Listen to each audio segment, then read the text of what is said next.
Mnyama mwingine yote yule aliyekuwa mbali na wenzio wote, ambaye mnyama huyu alikuwa mbali kabisa na wale wengine wanyama watatu ambao tumekwisha kuwaona. Mwenye kutisha sana, kwamba mnyama huyu alikuwa mwenye kutisha sana, ambaye meno yake yalikuwa ya chuma, ambaye meno huyu ya mnyama huyu yalikuwa ni ya chuma, na makucha yake ya shaba, na makucha yake ni ya shaba, aliyekuwa na kuvunja vipande vipande. Kwamba mnyama huyu sasa ambaye ndio utawala wa mwisho wa dunia, unaila dunia na kuivunja vipande vipande, kuyakanyaga mabaki kwa miguu yake, na kuyakanyaga yaliyosalia katika miguu yake, na habari za zile pembe 10 zilizokuwa kichwani mwake, ndio na ile pembe nyingine iliyozuka, kwamba na hii pembe nyingine ambayo imezuka, ambayo mbele yake zilianguka pembe 3, ambayo mbele yake zilianguka pembe 3, yani pembe ile yenye macho, pembe hii yenye macho, na kabla lililonena makuu, na kinywa kilichonena maneno makuu, ambayo kuonekana kwake kulikuwa hodari kuliko, ambapo baada ya kuibuka hii pembe ulikuwa na muonekano wa hodari unaonekana vizuri kabisa. Ndio nikatazama, Danieli anaenda kutazama, na pembe hiyo ilifanya vita na watakatifu. Kwamba Danieli anagundua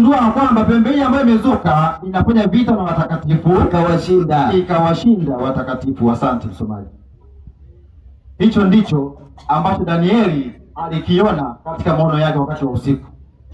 Danieli akaugua na akawa na hofu kubwa. Sasa basi, kwa kugusia kwa huyu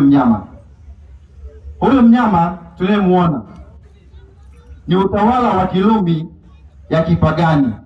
Ina maana utawala huu wa Rumi ya kipagani ndio utawala wa mwisho ambao ulitokea duniani hapa. Utawala huu Yesu anazaliwa anaukuta huu utawala, na utawala huu ndio uliomuua Yesu.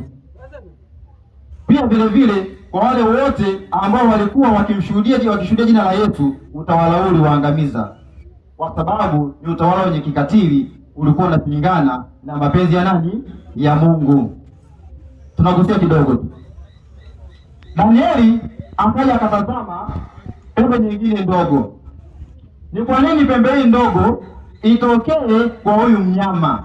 Alafu na ni kwa nini sasa pembe hii ndogo ifanye vita na watakatifu wa nani? Wa Mungu.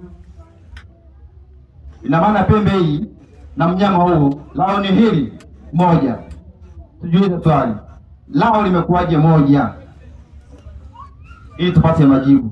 Na mkumbuke ya kwamba hivi, hii pembe ndogo ambayo imefanya vita na watakatifu inaona kwa sababu ina macho, ina pua, inanusa kwa sababu ina mdomo wa kunena na kuzungumza na kutamka, lakini haina masikio.